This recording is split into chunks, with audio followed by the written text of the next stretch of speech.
Il y a quelques jours, un couple révélé dans Secret Story a confié que leur jeune fils avait été victime d'un grave accident. Il se trouve depuis en fauteuil roulant. En story Instagram, sa maman a partagé de premières images du petit garçon. Les accidents arrivent très vite, Benoît et Charlène ne diront pas le contraire. Les deux anciens candidats de Secret Story, 2017, l'ont malheureusement compris de la pire des manières. En effet, dans la journée du dimanche 18 juin, Benoît a partagé son grand désarroi sur les réseaux sociaux après l'accident dont a été victime son fils Thiam, 3 ans, et pour lequel il se sent responsable. Pour cause, s'y est-il lors d'une balade à vélo avec le bambin que le drame est arrivé comme il l'a expliqué. J'accepte qu'il monte derrière moi sur le porte-bagages pour lui faire plaisir. L'allée s'est parfaitement passée, un très bon moment père-fils, mais voilà, à quelques mètres de la maison sur le retour, Thiam s'est pris le pied dans les rayons de la roue du vélo.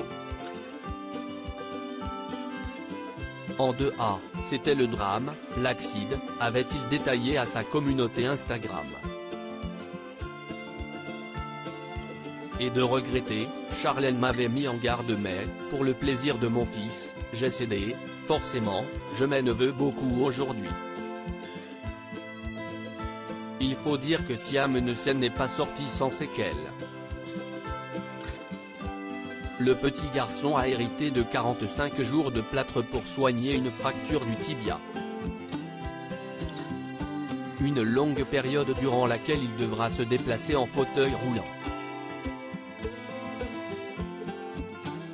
D'abord défaits par la nouvelle, les parents qui se préparent à accueillir leur second enfant avaient réussi à retrouver le sourire mercredi 21 juin.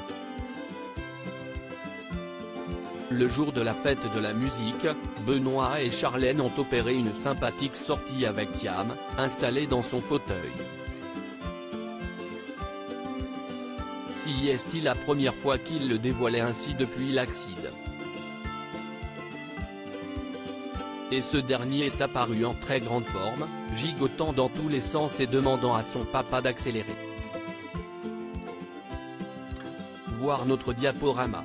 Incroyable comme notre Titi est fort et s'adapte à cette situation peu confortable, lui a reconnu Benoît un peu plus tard en filmant son fils en train de jouer par terre et se déplacer comme il le peut malgré sa jambe dans le plâtre. Plus de Doliprane depuis 2 jours et déjà plus d'appréhension.